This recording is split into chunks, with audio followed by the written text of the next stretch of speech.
राजनीति में कहा जाता है जब सब अपने पत्ते बिछा चुके होते हैं तब शरद पवार अपनी चालें चलना शुरू करते हैं। 23 नवंबर 2019 की वो सुबह शायद ही कोई भूल पाएगा। सुबह के 5:30 बज रहे थे और ठीक से उजाला भी नहीं हुआ था और खबर आती है देवेंद्र फडणवीस ने मुख्यमंत्री की शपथ ली। साथ ही अजीत पवार को उप मुख्यमंत्री बना दिया गया।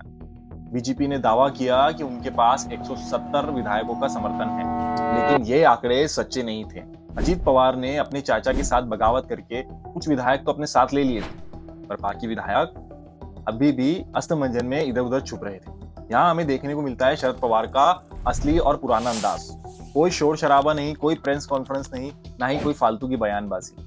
बस एक फोन घुमाया, एनसीपी और शिवसेना के कार्यकर्ता पूरे महाराष्ट्र में बागी विधायकों को ढूंढने निकल पड़े।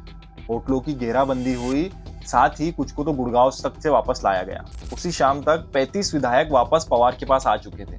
कई विधायक पवार के पैरों में गिरकर माफी मांग रहे थे तो कई अपनी सफाई दे रहे थे। सुप्रीम कोर्ट ने फ्लोर टेस्ट का आदेश दिया और जो सरकार सुबह बनी थी लगभग 80 घंटे भी टिक नहीं पाई। शरद पवार ने दुनिया को दिखा दिया था वो उस लेवल पर गेम खेलते हैं जहां बाकी लोग सोचना भी शुरू नहीं करते। शरद पवार को समझने के लिए हमें बारामती को समझना बहुत जरूरी है। साल 1940 में बारामती सिर्फ एक सूखा इलाका था। आज वहां वर्ल्ड क्लास स्कूल, हाईटेक फैक्ट्रियां और अंगूर का ऐसा एक्सपोर्ट बिजनेस है जो पूरी दुनिया में जिसका नाम है। शरद पवार का जन्म साल 1940 में एक साधारण से परिवार में हुआ। उनके पिता गोविंद राव ने वहां एक कोऑपरेटिव शुगर मिल की शुरुआत की। यहाँ से छोटे शरद पवार ने सीखा, अगर आप लोगों को काम दोगे तो लोग आपको वोट देंगे। 18 साल की उम्र में राजनीति की शुरुआत की और 27 की उम्र में अपना पहला चुनाव जीता। तब से लेके आज तक शरद पवार को बारामती में कभी कोई हरा नहीं पाया। उन्होंने बारामती को एक ऐसा किला बनाया कि जिसे आज तक कोई भेद नहीं पाया। पवार को किंग मेकर कहा जाता है, लेकिन इसकी शुरुआत हुई थी बगावत से साल 1978 में, जब शरद पवार ने अपने ही गुरु यशवंतराव चौहान की पार्टी तोड़कर प्रोग्रेसिव डेमोक्रेटिक फ्रंट की सरकार बनाई। सिर्फ 37 साल की उम्र में वो महाराष्ट्र के सबसे युवा सीएम बने, लेकिन राजनीति आसान नहीं थी। साल 1980 में इंदिरा गांधी ने उनकी सरकार गिरा दी। पवार लगभग 8 साल सत्ता से बाहर रहे, लेकिन उन्होंने हार नहीं मानी।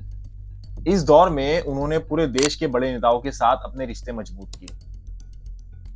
साल 1991 में जब राजीव गांधी का निधन हुआ तो पवार के पास पीएम बनने का सुनहरा मौका था, लेकिन सोनिया गांधी के करीबियों ने उन्हें ब्लॉक कर दिया। उन्हें रक्षा मंत्रालय देकर शांत कर दिया गया।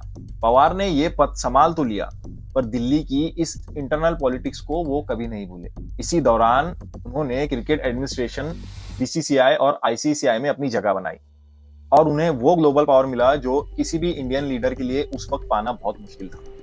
साल 1999 आने तक पवार ने एक बड़ा दावा खेला। उन्होंने सोनिया गांधी के विदेश मूल होने पर सवाल उठाया। उन्हें लगा पार्टी के लोग उनका साथ देंगे, पर उल्टा हुआ और उन्हें पार्टी से निकाल दिया गया। कुछ सालों के बाद पवार ने एनसीपी यानी कि नेशनल कांग्रेस पार्टी का गठन किया, लेकिन ये उनकी राजनीति का एक अलग चेहरा दिखाई देता है। जिस सोनिया गांधी का विरोध किया, उन्हीं के साथ मिलकर अगले 15 साल महाराष्ट्र और केंद्र की सरकार चलाई। विरोधियों ने इसे सिद्धांतों का समझौता बताया, लेकिन शरद पवार के लिए यह कोई इमोशनल फैसला नहीं, बल्कि एक कैलकुलेटिव रिस्क था।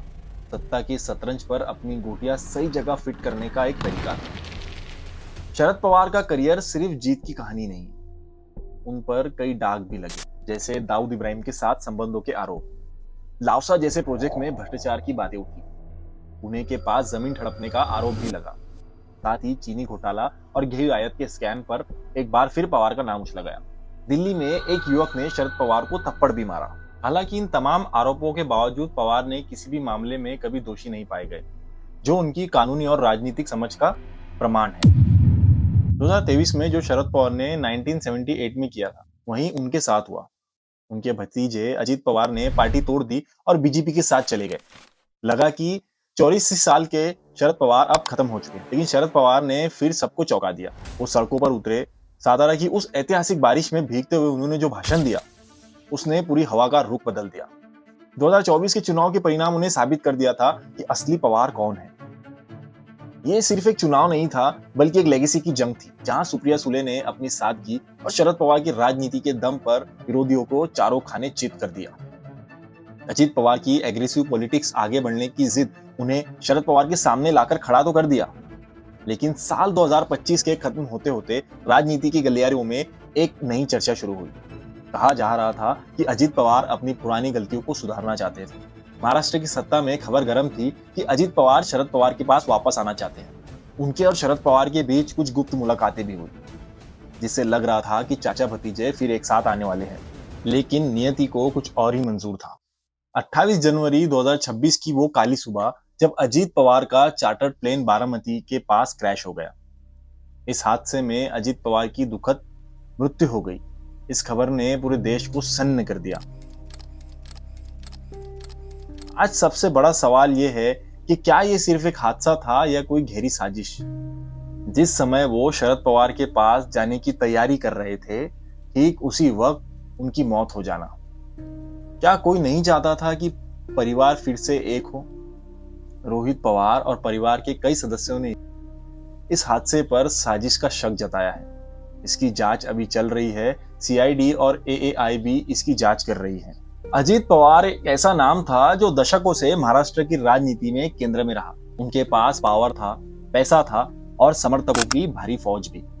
लेकिन एक चीज जो उनके हाथ कभी नहीं आई वो थी महाराष्ट्र की मुख्यमंत्री की कुर्सी। अजीत पवार का मुख्यमंत्री बनने का सपना हमेशा के लिए अधूरा रह गया। वो कई बार कुर्सी के बेहद करीब तक पहुंचे, कभी बगावत की तो कभी गठबंधन बदले, लेकिन किस्मत को कुछ और ही मंजूर था। जिस कुर्सी के लिए उन्होंने अपने घर तक में दीवारें खड़े कर दी, उसी सपने को अपने सीने से दबाए वो इस दुनिया से रुखसत हो गए। साथ ही शरद पवार भी कभी प्रधानमंत्री नहीं बन सके, लेकिन वो भारत की राजनीति के वो खिलाड़ी बने रहे जिनके बिना कोई सरकार बनाना हमेशा नामुमकिन सा लगता था।